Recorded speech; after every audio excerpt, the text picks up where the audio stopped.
এখানে আমি 1 বাটি পোস্ত নিয়ে নিয়েছি। পোস্তটা লঙ্কা দিয়ে পিষে নেব। আর একটা লঙ্কা নিয়েছি, একসঙ্গে পোস্তটাকে আমি পিষে দেব। কালো জিরে।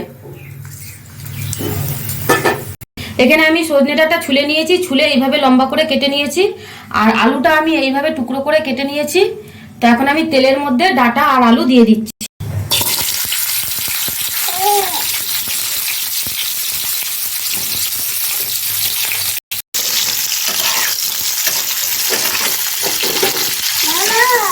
সজনে ডাঁটা আলু দিয়ে ভাজা হয়ে গেছে হালকা করে। আর এবারে আমি এখানে হলুদ আর নুন নিয়ে নিয়েছি, দিয়ে দিচ্ছি। দিয়ে আর একটু ভালো করে ভেজে নেব। হলুদ দিয়েও ভাজা হয়ে গেছে। এবারে আমি এখানে যে পোস্ত পিষে রেখেছিলাম লঙ্কা দিয়ে দিচ্ছি। দিয়ে দেবো বাটিটা ধুয়ে অল্প জল।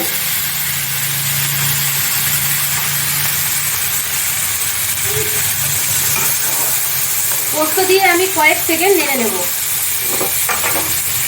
খুবই সহজ পদ্ধতিতে আর খুবই অল্প সময়ের মধ্যে পোস্ত দিয়ে সজনে ডাঁটা আলু তরকারি বা কষাও বলতে পারেন, এইভাবে ঘরে করে খান, খুবই ভালো লাগবে। আর খুবই উপকার আছে, সজনে ডাঁটা তো খুবই উপকারী।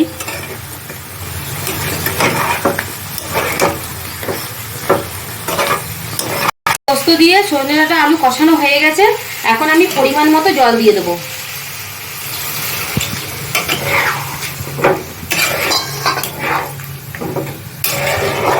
এবার আমি কয়েক মিনিটের জন্য ঢাকনা দিয়ে ঢেকে রেখে দেব।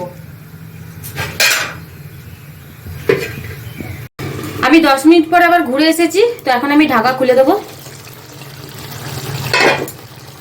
পোস্তর ঝোলটা পুরো টেনে গেছে, তো দেখতেই পাচ্ছেন বন্ধুরা, এরকম হয়েছে। এদিকে ডাঁটাও সিদ্ধ হয়ে গেছে। এখন আমি এর মধ্যে স্বাদ মতো চিনি দিয়ে দেবো।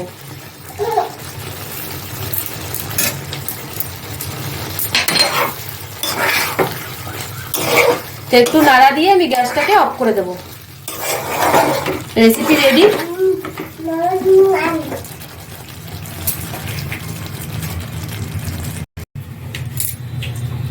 আমি একবার সামনে দিয়ে দেখিয়ে দিচ্ছি।